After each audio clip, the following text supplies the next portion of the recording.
पायल एक खुले मिजाज की जिंदा दिल लड़की होती है जिसे उसके पापा ने फुल्ली सेल्फ इंडिपेंडेंट बनने के लिए सब कुछ सिखाया हुआ होता है। एक शाम पायल अपनी बाइक पर सीटी बजाते हुए कॉलेज से घर वापस पहुंचती है, जिसे देखते ही उसकी मम्मी गुस्से में पूरा घर सिर पर उठा लेती है।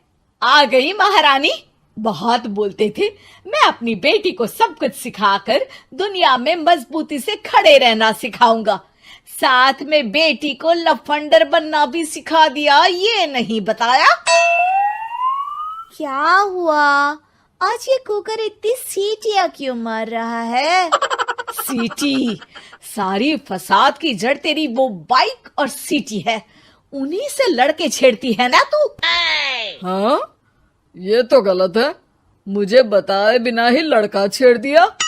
हाय तौबा, ये कैसा पति और बेटी मिले हैं मुझे। अरे मम्मी यार, तुम ओवर एक्टिंग बंद करो, और मैंने कोई लड़का नहीं छेड़ा पापा। शिट यार। अच्छा मम्मी, आप पहले मुझे ये बताओ कि आपको ये सब बेकार बातें बताता कौन है? अच्छा, तूने कोई लड़का नहीं छेड़ा? अरे वही शर्मा आंटी, वही बताती रहती है, पर उसकी खबर तो मैं खुद ले लूंगी। अच्छा मेरी प्यारी बेटी, थक गई होगी ना, जाकर आराम कर बेटा। अचानक मम्मी को गर्म से नरम होते देख के पायल और उसके पापा कंफ्यूजन में एक दूसरे को देखने लगते हैं। आंखों से कुछ इशारे होते हैं और पायल वहां से चुपचाप चली जाती है। जिसके बाद रात को घर में सबके सोने के बाद दोनों पापा बेटी छत पर मिलते हैं। क्या खबर लाए हो? अरे तुम्हारी मम्मी तो हमसे भी तेज निकली, कोई खबर नहीं मिली। क्या यार पापा, पता नहीं अब मेरी मदर इंडिया कौन सा बम फोड़ेंगी। इसी के साथ दोनों अपने कमरे में वापस जाकर सो जाते हैं।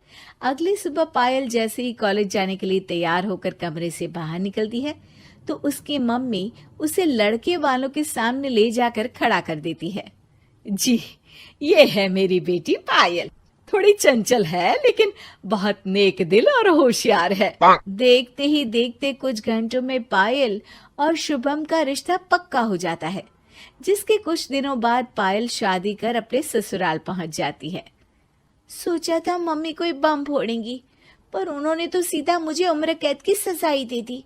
बहू, अब उम्र कैद समझो या बम, रहना तो यही है, निभाना यही है, इसलिए छिछोरी हरकतें बंद करनी होगी। है? ये आप क्या बात कर रही हो? मैंने क्या किया? इतने मासूम ना बनो, मुझे तुम्हारे कारनामों के बारे में सब अच्छे से पता है। ऐसा बोलकर सास तो वहां से चली जाती है, लेकिन पायल सोच में पड़ी वहीं खड़ी रह जाती है। जिस पर शुभम उसके पास आता है।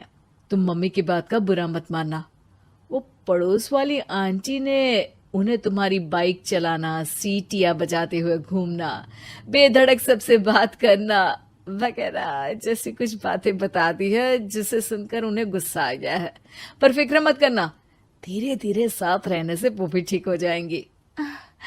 Thanks for your concern, but I don't care. Payal सीधा अपने कमरे में चली जाती है। अगली सुबह कॉलेज जाने के लिए तैयार हो सीटी बजाते हुए कमरे से बाहर निकलती है, जिसे देख सास गुस्से से तिलमिला उठती है। महारानी, शादी के अगले ही दिन ये हीरोइन बनकर कहाँ चल पड़ी? और ये लफंगों की तरह सीटियां बजाना बंद करो। ये हमारा घर है, कोई सड़क नहीं जहाँ तुम आवारागर्दी करती घूमो। मम्मी जी, सीटी बजाने और कंफर्टेबल कपड़े पहनने से लोग कब से आवारा बनने लगे? इसी के साथ सास बहू का युद्ध शुरू होने ही वाला होता है कि शुभम वहां पहुंच जाता है। माँ, उसका कॉलेज है इसलिए ऐसे तैयार हुई है। और पायल, तुम भी माँ को समझने की थोड़ी कोशिश करो ना प्लीज। सिचुएशन संभालकर शुभम और पायल घर से निकल जाते हैं। इसी तरह दिन बीतने लगते हैं, जिससे सास बहू की लड़ाइयों के बीच शुभम पिसता रहता है, लेकिन साथ ही वो दोनों एक दूसरे की आदतों को अपना भी लेती हैं। पर पायल का सीटी बजाना सास को आज भी नागवारा ही होता है। आसमान गिर जाएगा, धरती फट जाएगी, पर इसकी सीटी ना जी ना, कभी बंद नहीं होगी। अरे मम्मी जी, जब आप मेरे कुछ बोले बिना सीटी से ही समझ जाती हो कि मैं क्या बोल रही हूँ, फिर इसे बदलने की क्या जरूरत? यही तो हमारी यूनिकनेस है। पायल की बात से ज्यादा सहमत ना होते हुए भी सास हंस पड़ती है। उसी शाम पूरा परिवार घूमने जाने का प्लान बनाकर घर से निकल जाता है और उनके जाते ही घर में चोर घुस आते हैं और तभी वो सब भी दोबारा घर के अंदर आते हैं बाहर से। क्या यार पायल, एक शाम भी फोन के बिना नहीं रह सकती थी क्या? घर में ही तो फोन है, कहाँ चला जाता? अब जल्दी अंदर जाकर अपना फोन लाओ, मम्मी और मैं यहीं बाहर वेट करते हैं। ज्यादा बोल रहे हो, देखो अब और धीरे काम करूंगी।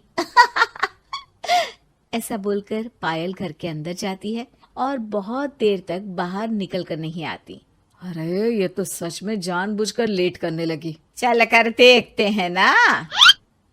दोनों जैसे ही मेन डोर के नजदीक पहुंचते हैं, उन्हें पायल के सीटी बजाने की आवाज सुनाई देती है। हमें लेट करके खुद मजे से बैठी सीटियां बजा रही है। अरे गधे, ये मजा नहीं सजा है, जल्दी से पुलिस को फोन कर। माँ की बातों से कंफ्यूज्ड शुभम उसे देखता ही रहता है। सास खुद ही पुलिस को फोन कर देती है। कुछ देर बाद वो दोनों पुलिस के साथ घर के अंदर जाते हैं तो पायल एक कुर्सी पर बंधी होती है और सास को देखते ही दोबारा सीटी बजाने लगती है। सीटियों की दुकान फिर से शुरू हो गई तू? और क्या इन सबको कह रही है कि चोरा है चोरा है? तुझे कैद किया है, थोड़ा तो तरस खाकर डर हमसे। और प्यार से क्या बोल रहा है इससे? अरे इसके सर पर बंदूक लगा, ठोक दे इसको। अरे चल झूठे, तेरे पास तो हथियार है ही नहीं। सास की बात सुन वहां मौजूद सारे इंसान हैरान रह जाते हैं और पुलिस तुरंत उन चोरों को अरेस्ट कर लेती है। आपको कैसे पता कि इनके पास हथियार नहीं है? अरे सीटी नहीं तो बताया।